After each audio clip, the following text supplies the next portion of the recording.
നമസ്കാരം. പശ്ചിമേഷ്യ വീണ്ടും യുദ്ധഭീതിയുടെ നിഴലിലായിരിക്കുന്നു. ഇറാനും ഇസ്രായേലും തമ്മിലുള്ള സംഘർഷം പുതിയ തലത്തിലേക്ക് കടന്നതോടെ മേഖലയിലെ സുരക്ഷാ ആശങ്കകൾ ശക്തമാവുകയാണ്. മിസൈൽ ആക്രമണങ്ങൾക്കും വ്യോമാക്രമണങ്ങൾക്കും പിന്നാലെ അമേരിക്കയുടെ നയതന്ത്ര ഇടപെടലുകളും സജീവമായിരിക്കുകയാണ്. അതേസമയം സംഘർഷത്തിന്റെ പ്രതിഫലനം ആഗോള സമ്പദ് വ്യവസ്ഥയിലും പ്രകടമായി തുടങ്ങി. ക്രൂഡ് ഓയിൽ വില കുതിച്ചുയർന്നതോടെ ലോക വിപണികളും ആശങ്കയിലാണ്. എന്തായാലും ഈ മണിക്കൂറിലെ ഏറ്റവും പ്രധാനപ്പെട്ട വാർത്തകൾ നോക്കാം. എല്ലാ പ്രേക്ഷകർക്കും ഒരു മണി വാർത്തയിലേക്ക് സ്വാഗതം.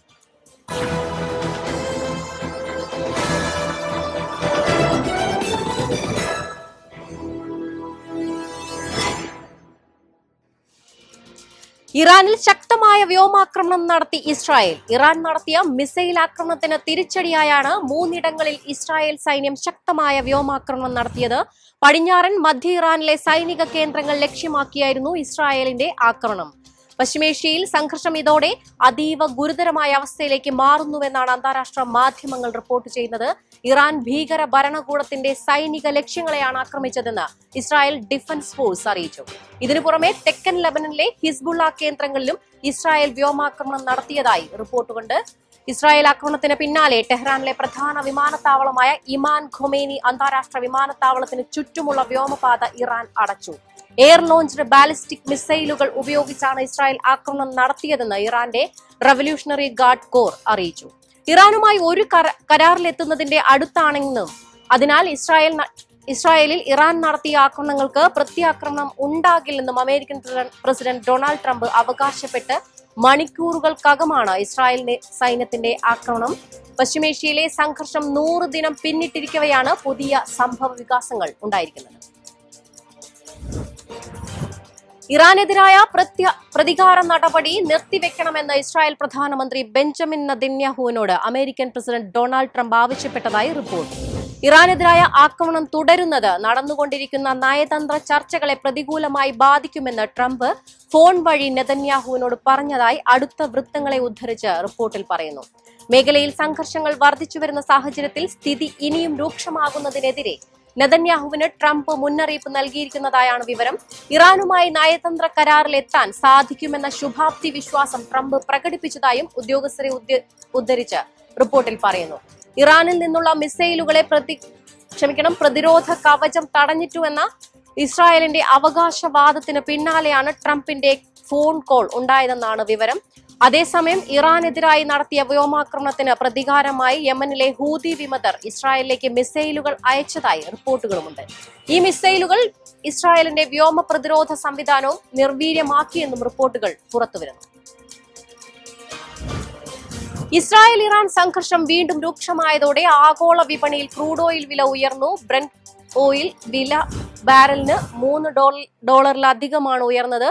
ഇറാൻ ഇസ്രായേൽ ആക്രമണം നടത്തുകയും ഇതിനെതിരെ ഇസ്രായേൽ തെഹ്റാൻ, തബ്രീസ്, ഇസ്ഫഹാൻ എന്നിവിടങ്ങളിൽ ബാലിസ്റ്റിക് മിസൈലുകൾ വർഷിക്കുകയും ചെയ്തതോടെ സമാധാന ചർച്ചകളിൽ പ്രതീക്ഷ മങ്ങിയതോടെയാണ് എണ്ണവില കുതിച്ചുയരാൻ കാരണമായത്.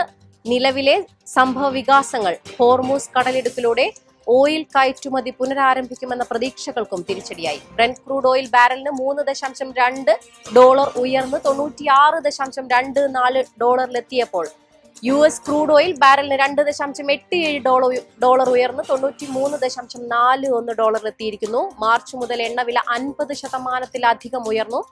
ഏപ്രിൽ വെടിനിർത്തൽ പ്രഖ്യാപിച്ചതിന് ശേഷം ഇതാദ്യമായാണ് ഇരു രാജ്യങ്ങളും പരസ്പരം ആക്രമിക്കുന്നത്. ഫെബ്രുവരി 28 ഇറാനെതിരെ ഇസ്രായേലും അമേരിക്കയും സംയുക്തമായി ആക്രമണം തുടങ്ങിയത്.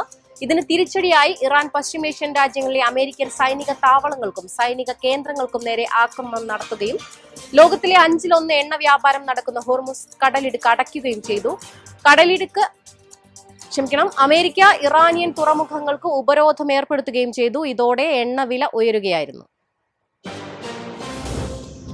ഗാർഹിക ആവശ്യത്തിനുള്ള LPG സിലിണ്ടറുകളുടെ വില 29 രൂപ വർദ്ധിപ്പിച്ചിട്ടും ഓരോ സിലിണ്ടറിലും എണ്ണ കമ്പനികൾക്ക് 700 രൂപയോളം നഷ്ടം വരുന്നുണ്ടെന്ന് കേന്ദ്ര സർക്കാർ. പശ്ചിമേഷ്യൻ പ്രതിസന്ധിയെ തുടർന്ന് ആഗോള തലത്തിൽ ഊർജ്ജവില കുതിച്ചുയർന്നിട്ടും ആഭ്യന്തര വിപണിയിൽ വലിയ വിലക്കയറ്റം ഉണ്ടാകാതെ സർക്കാർ നിയന്ത്രിച്ചു നിർത്തുകയാണെന്നും പ്രസ്താവനയിലൂടെ കേന്ദ്രം വ്യക്തമാക്കി. അന്താരാഷ്ട്ര മാനദണ്ഡമായ സൗദി CP നിരക്ക് പ്രതിസന്ധിക്ക് മുൻപ് ടണ്ണിന് $543 ആയിരുന്നത് മെയ് മാസത്തിൽ 46% വർദ്ധിച്ച് $775 ജൂണിൽ ഇത് വീണ്ടും വർദ്ധിച്ച് $790 ഉയർന്നിട്ടുണ്ട്. ഇതനുസരിച്ച് ഇന്ത്യയിൽ ഒരു ഗാർഹിക സിലിണ്ടർ വിതരണം ചെയ്യാനുള്ള യഥാർത്ഥ ചെലവ് $1600 മുകളിലാണ്.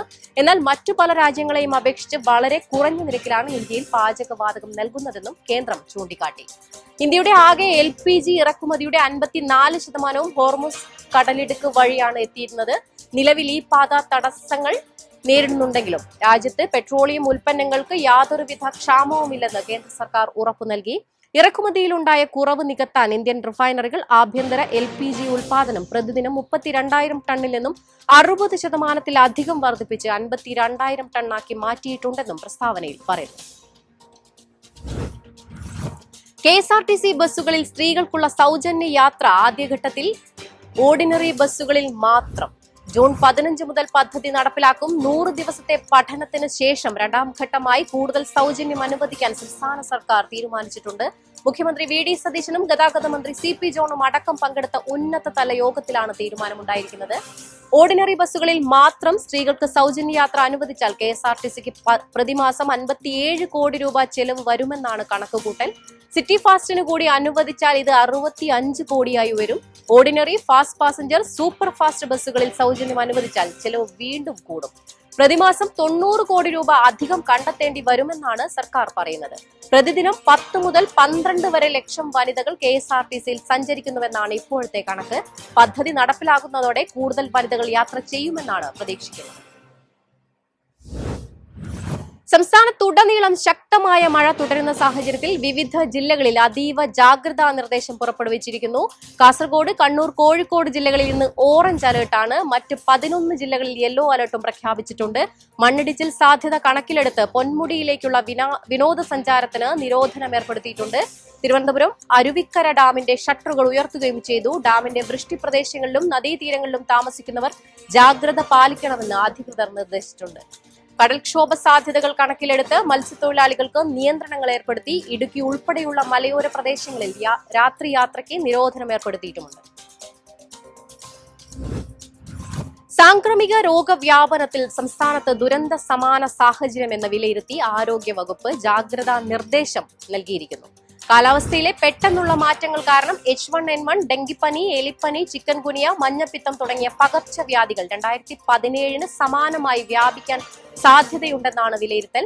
ദുരന്ത സാഹചര്യങ്ങളിലേതുപോലെ വിവിധ വകുപ്പുകൾ ചേർന്ന് പ്രവർത്തിച്ച് പ്രതിരോധ നടപടികൾ ഊർജിതമാക്കണമെന്ന് മന്ത്രിതല യോഗത്തിൽ നിർദ്ദേശം നൽകിയിട്ടുണ്ട്. ജലഭക്ഷണ ജന്യരോഗമായ ഷിഗല്ല ബാധിച്ച് കോഴിക്കോട്ട് ഒരു കുട്ടി മരിക്കുകയും ആലപ്പുഴ, കോഴിക്കോട് ജില്ലകളിൽ രോഗം കൂടുതൽ പേരിൽ റിപ്പോർട്ട് ചെയ്യപ്പെടുകയും ചെയ്ത സാഹചര്യത്തിൽ ആരോഗ്യ ഭക്ഷ്യസുരക്ഷാ തദ്ദേശ വകുപ്പുകളോട് കർശനമായ പരിശോധനയ്ക്കും നിർദ്ദേശം നൽകിയിട്ടുണ്ട്. ആലപ്പുഴയിൽ ഷിഗല്ല ബാധയ്ക്ക് കാരണമായ ബാക്ടീരിയയുടെ ഉറവിടം കണ്ടെത്തിയെങ്കിലും കോഴിക്കോട്ടെ ഉറവിടം കണ്ടെത്താൻ ഇതുവരെ കഴിഞ്ഞിട്ടില്ല. തിരുവനന്തപുരം, എറണാകുളം, തൃശൂർ തുടങ്ങിയ ജില്ലകളിൽ ഡെങ്കിപ്പനി, എലിപ്പനി, ചിക്കൻ ഗുനിയ തുടങ്ങിയ രോഗങ്ങൾക്ക് വലിയ സാധ്യതയുണ്ട്.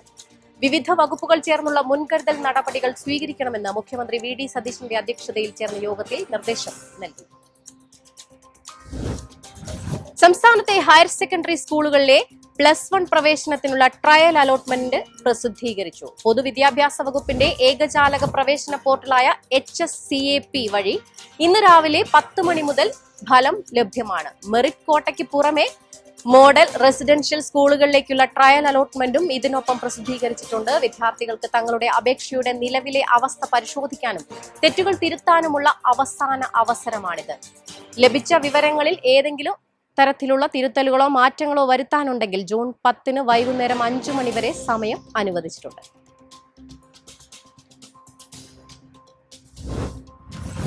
ഇതോടുകൂടി 1 മണി വാർത്ത പൂർണ്ണമാവുകയാണ്. ഇനി ഒരു ഇടവേളയ്ക്ക് ശേഷം മാർക്കറ്റ് അപ്ഡേറ്റ്സ് കാണാം. നമസ്കാരം.